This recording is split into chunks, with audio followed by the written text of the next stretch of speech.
원광대 의대 강의실이 불이 꺼진 채 텅 비어 있습니다. 재학생 96%가 휴학계를 내고 학교에 나오지 않고 있기 때문입니다. 지금 저희는 개강 한 주 연기했어요. 3월 11일. 언제 연기가 확정된 거죠, 그러면요? 저번 주에 확정이 됐어요.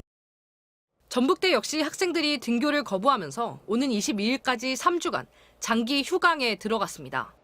휴강 사유는 이제 전공의들이 단체 사직으로 해서 전공의 부재 및 대학병원 업무 과중이다. 수업이 진행되는 학교들도 어수선한 분위기는 마찬가지입니다. 안에서 막 시위하고 막 그러는데 막 팻말 되고 읽어보면 다 의사 그거여가지고. 서울의 한 노인 복지시설. 노인들의 식사를 보조하고 있는 이들은 집단 휴학에 나선 의대생들입니다. 의사의 우적으로 온 거죠. 저희가 정말 나름의 어떤 좋은 일을 저희가 누구 뭐 알리려고 한 거 아닌데 그냥 저희끼리 온 거죠. 수업 거부나 휴학으로 개강이 늦춰지기도 하면서 학생들은 자율적으로 봉사활동을 계획해 참여하고 있습니다. 대학들은 학사 운영에 차질을 막기 위해 학생들이 늦어도 3월 말까진 돌아와야 한다고 보고 있습니다. 만약에 3월 21일 전까지 이게 상황이 괜찮아지면 학생들은 그대로 그냥 등교하게 되면 수업 시간은 맞출 수 있습니다. 하지만 의대생들의 수업 거부가 장기화돼 수업 일수를 채우지 못하는 최악의 경우 집단 유급 사태가 벌어질 수도 있습니다. 교육부 관계자는 고등교육법상 대학의 의무 수업 일수가 연간 30주라고만 규정돼 있고 나머지는 학교의 재량이라며 아직 유급을 논하긴 이르다고 말했습니다. MBC 뉴스 유서영입니다. 강원대 의과대학 정문 앞에서 의대 교수 2명이 삭발식을 벌였습니다. 이들은 대학 측에서 구성원의 뜻을 고려하지 않은 채 3배 가까이 의대 증원을 신청했다고 반발했습니다. 실습하는 장비들 그리고 참여해야 될 교수님들 이런 것들이 전혀 충원이나 지원이 현재까지 뭐 해주신다고는 하지만 구체적으로 나와 있지 않은 상태에서 이 교육을 감당할 자신이 없습니다. 의대 교수들 사이에선 사직서 제출이 잇따랐습니다. 경북대병원의 한 외과 교수는 정부가 우는 아이에게 뺨 때리는 격으로 협박만 하고 있다며 SNS를 통해 사직 의사를 밝혔고 충북대병원의 심장내과 교수는 무분별한 의대 2,000명 증원은 의료 시스템 붕괴를 가속화할 것이라며 사직서를 냈습니다.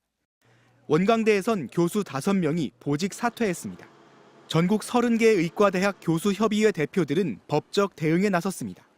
이들은 정부의 의과대학 2,000명 증원을 취소해달라는 행정소송을 내고 집행정지 가처분을 신청했습니다.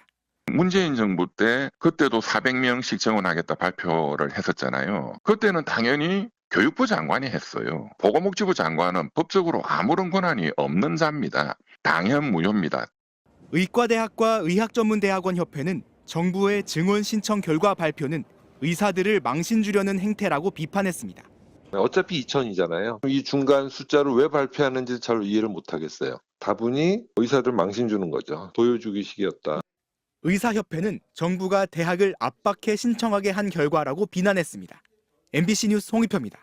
네, 정부는 2,000명 증원을 그대로 추진하고 의료계는 이제 소송까지 내가며 맞서는 상황입니다. 복지부 출입하는 지윤수 기자와 좀 더 이야기 나눠보겠습니다. 자, 지 기자. 일단 대학들이 낸 증원 규모 보니까 생각보다 꽤 큽니다. 역시 대학들은 입장이 또 의대 쪽하고 다를 수밖에 없나 보군요. 네, 의대 쏠림 현상과도 무관하지 않습니다. 네. 의대가 있는 대학엔 우수 인재가 몰리고 아무래도 위상이 높아질 수밖에 없겠죠.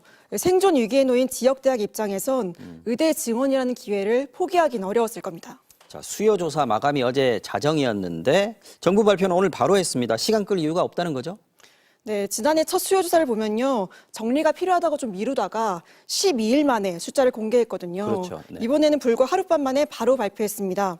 의료계가 2,000명은 무리라고 하는 상황에서 이걸 봐라, 대학들은 3,000명 넘게 가능하다고 하지 않냐.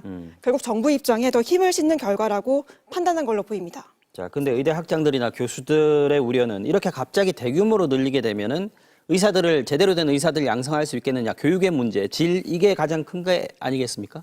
네, 그래서 같은 대학 안에서도 총장과 의대 학장들 사이에 시각이 다른 거죠. 네. 예를 들어서 의대 해부학 실습이 있는데 가뜩이나 요즘 시신 기증이 어려워서 이른바 카데바 시신 하나에 학생 10명 이상이 달라붙어서 부위별로 나눈 다음에 실습한다고 합니다. 네. 학생이 2배 더 늘면 학생이 2배 더 늘면 실습 자체가 불가능하다는 거죠. 네. 게다가 기초의학 가르칠 교수 구하기도 쉽지가 않고요.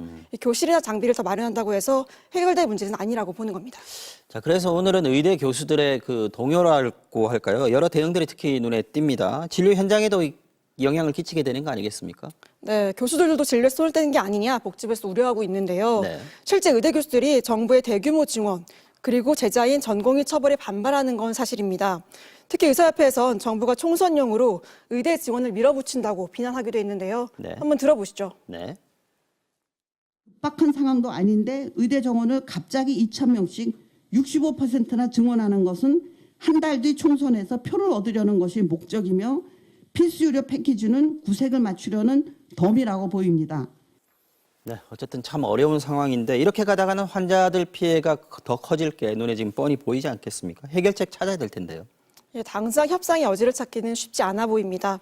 다만 의대 증원이 의료 위기를 해결하려는 시도인 건 분명하고 네. 또 이 과정에서 우리가 전공의들에게 지나치게 의존해온 우리 의료의 한계도 드러나고 있거든요. 네. 처벌과 대화, 뭐가 최선인지 고민할 시점이 다가오고 있습니다. 네, 지윤수 기자 잘 들었습니다.